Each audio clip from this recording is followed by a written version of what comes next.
Good evening. My name is Derrick Dutton. I'm going to be presenting grievance case number 2, exploring the full consideration of seniority and ability. Next slide. All right, this is our perspective slide. So this case will be presented from the perspective of myself as the Human Resources Manager for Picasso Company, presenting the case for my contention that the selection of Mary Younger did not violate the terms of our contract agreement. And it's important to note that the distinction that the case study questions indicate that at this point in time, the grievance has already escalated to active arbitration. So it is from that perspective that I will be presenting the case. Next slide. All right, here we have just a quick sit-rep sequence of events, recap leading up to the filing of the grievance. Our first shift employees petitioned management for someone to be appointed to the position of shift lead, as first shift was the only of our 3 shifts that did not have anyone in that leadership role. Factory manager Sharon Murphy, heeding the needs of the collective voice, went about defining the requirements of the role and incorporated the needs that were voiced by the employees who petitioned. The job opening was posted internally with the intent to promote from within, and we ended up with 2 applicants interested in the position. Due diligence of interviewing was conducted, and all pertinent factors considered. The managerial team conferred and agreed on the most qualified candidate for the job. The candidate not selected, Mr. Elder, citing that we failed to adhere to the terms of the collective bargaining agreement, decided to file a grievance, and that brings us up to today. Next slide. Okay, here's our 2 candidates that we considered. We have Mr. Robert Elder, hired in 1987, currently holding the role of machinist first class. And important note on him is that we also considered that Mr. Elder held a position as a shift leader for second and third shifts for a combined total of 5 years. But for personal reasons, Mr. Elder voluntarily relinquished that role in favor of a machinist first class position during first shift. And Miss Mary Younger, date of hire 1991, approximately 4 years after Mr. Elder, was in the position of machinist first class.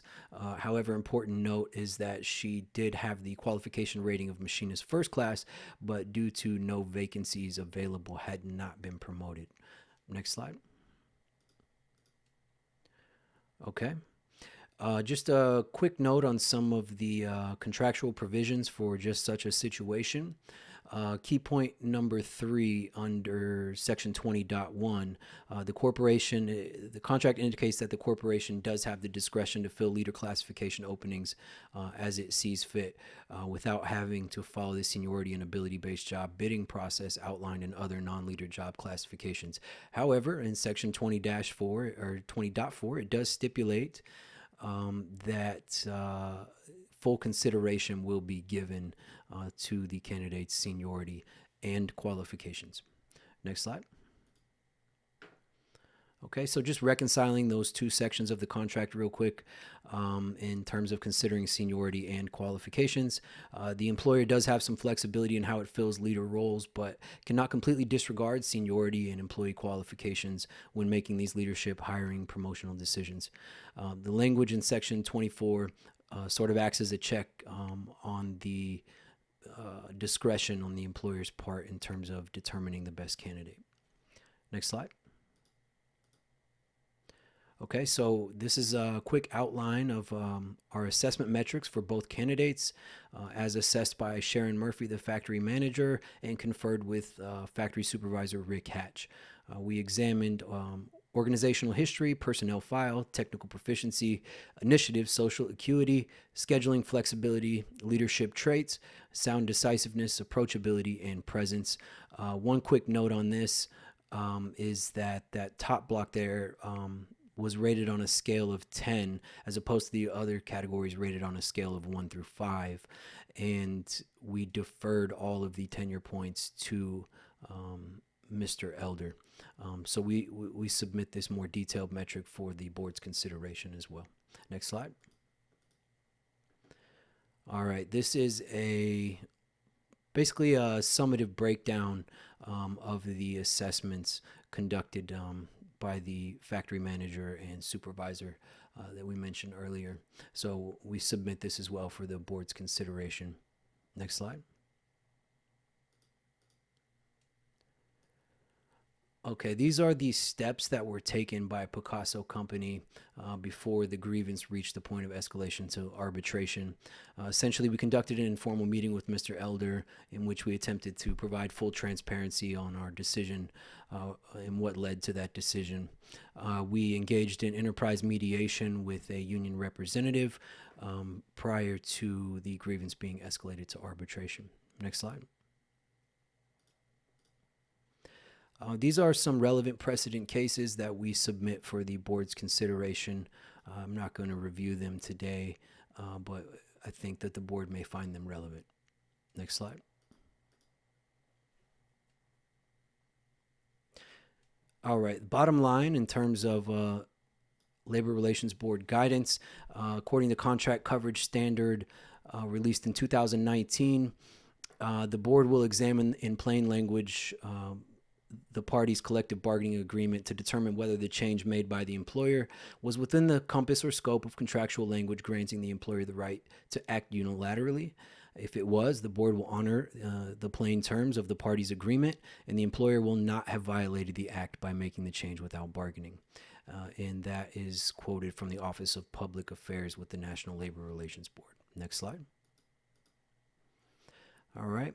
These are recommendations from us, the employer, to the bargaining agent. The current collective bargaining agreement affords employer discretion in determining employee promotions.